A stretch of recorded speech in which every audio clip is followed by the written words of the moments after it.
My wife was unfaithful to me with 4 different lovers. At the end I understood that I couldn't save our marriage. Welcome to Castable. Friends, comment what you think about this story, share your experiences, also give me like, subscribe and click on the bell for more Castable stories. This is my first post, so please bear with me. So this story happened a long while ago, but it is still a fairly long story, so I apologize in advance. I am sharing my story so those who are going through something similar will be able to see the red flags that I missed/dismissed and maybe save themselves some heartache. My ex-wife, who I will call Ash, and I met in college when I was helping out backstage for a jazz choir competition her group was running. Throughout the competition, 3 days, we kept interacting and complimenting each other in passing, and by the end I worked up the courage to ask her out. I was playing in the college band as a stress relief from my other classes, and my band went on the same tour as Ash's choir, so we ended up going to Hawaii for almost a week to start out our relationship. We clicked very well and I fell in love with her and her family, and they accepted me almost immediately. In 2003 we married while finishing up community college and moved into an apartment, and everything went great for a few years. After we graduated community college, I got accepted into a civil engineering school as well as started working as a civil engineer intern for a city near my college, and we decided it was time to start our family. When Ash found out she was pregnant, we were ecstatic, until they performed the first ultrasound to find out there was no amniotic fluid, which led us to finding out there were multiple complications with the pregnancy. We decided against terminating the pregnancy and just prayed for a miracle, which didn't happen. After our child was born, Ash was so tired from the meds they gave her, not an epidural since it happened too fast, that she fell asleep after 10 minutes, and I held our son at that point for an hour until he passed away in my arms. A few months later I tried to get Ash to go to counseling, but she refused to talk about our baby with me at all. At one point Ash was hanging out with a friend who came to visit, and I had a horrible feeling, so I rushed home instead of going to do laundry at my parents' house as I was originally planning after school. When I went up to our apartment I found Ash and lover one pleasuring each other. I felt my world crash around me and I walked out upset, with Ash begging me to stop and how it was an accident. Things got out of control and it didn't mean anything. All the typical things you hear in here. Well, I was in love and wanted to try and work it out, though I was broken at the same time. We went and talked with Ash's parents to let them know what happened and ask them for moral support in fixing our relationship, since she still didn't want to talk with a therapist at this time. With a lot of work on both our parts we started rebuilding the relationship, and several months later I felt I could trust her again. Our relationship was strained as the loss of our son pulled us in different directions, and I felt like pulling closer and wanting to be with my wife more, but she pulled apart and wanted more space.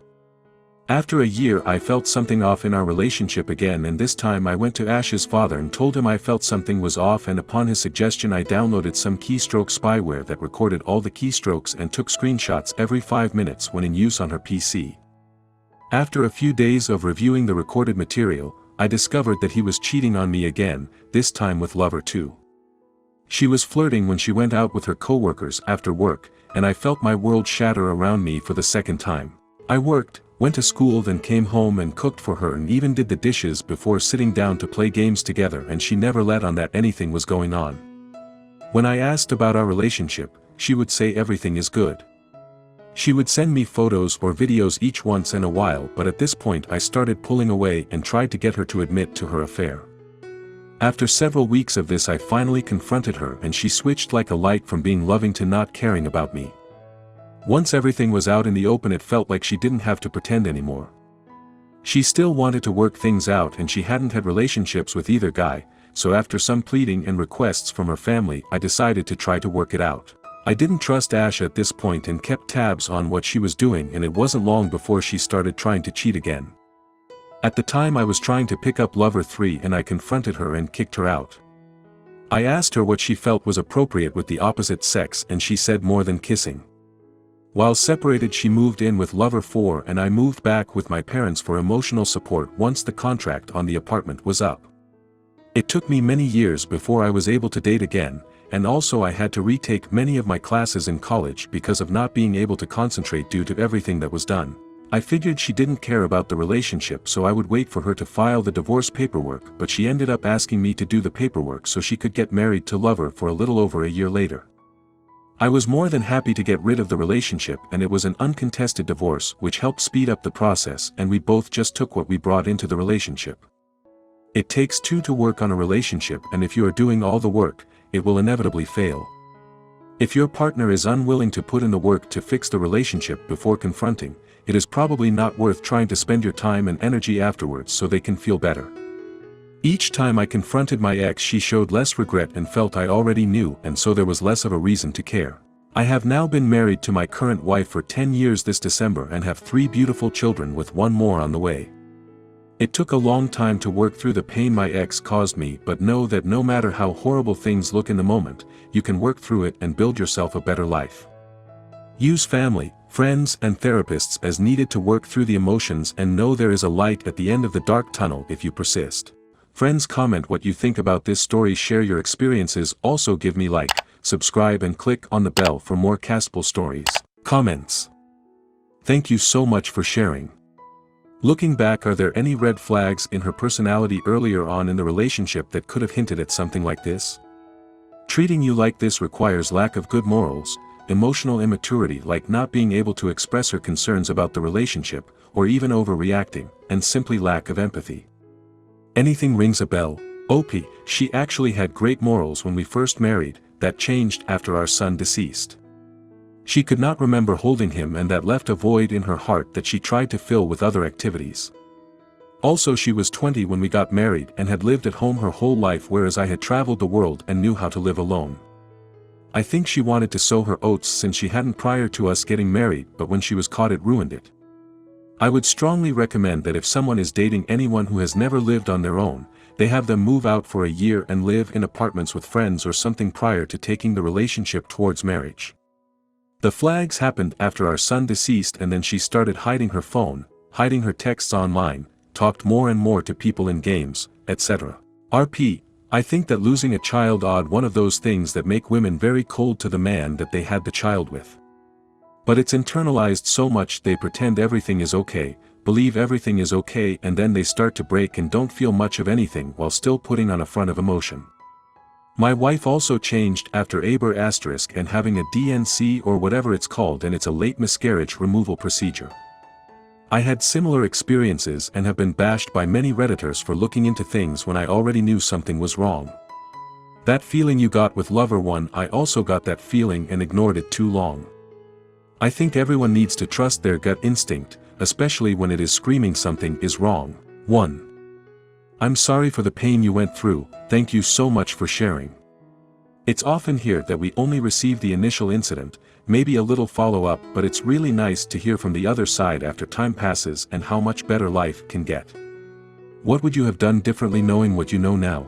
OP, when my wife begged for me to stay, I should have required her to go to a therapist as a requirement for me to stay. I feel that the void from losing our son was one of the big reasons she pushed in the direction she did. And when she didn't work on the relationship as much but still pulled away, I should have left instead of staying around in pain. Could have saved myself a few years of emotional pain to heal from. 2. No therapy to reconcile. Trying to do this by the seat of your pants is simply rug sweeping, and it usually fails. As it did with her, repeatedly. Remorse is necessary on the part of the cheater, and it isn't saying they are sorry, not just feeling guilty, regretful, and ashamed. Balking at any necessary points is a sure sign of false remorse/reconciling. Reluctance is not balking. Reluctance is normal with some points, but many points are non-negotiable. Insufficient remorse means no reconciling. 3. Op didn't do anything to punish X, nor did he do anything to lovers. I doubt he looked onto X's life much longer. It took 3 lovers for OP to realize his wife doesn't care for his feelings, and you expect karma. OP, true, I tried as much as I could to save the marriage and tried to help through 2 times of infidelity. I caught her when she first did it with both people and felt I could bring her around, very naive of me back then. Also, we were dealing with the loss of our son and I took that into account. When she started talking to the 3rd, I knew I was done, though my heart didn't follow as quickly. OP, not really, I know she fell out with some of her family because of her actions and they supported me afterwards. But for the most part her family was still supportive, though not happy with some of her decisions. Her parents also divorced after us because of infidelity on her mother's part, but we were unaware of that when everything started with us. Found out after the second issue with us, and they informed us of their circumstances and efforts to reconcile/forgive. He is happily married to a wonderful spouse now as well. She married her seaman, Coast Guard, and lives her life. If other things fell apart, I am unaware, as I didn't go out of my way to follow her life after I got mine in order. I did for the first year or so. Friends, comment what you think about this story, share your experiences, also give me like, subscribe and click on the bell for more Castable stories.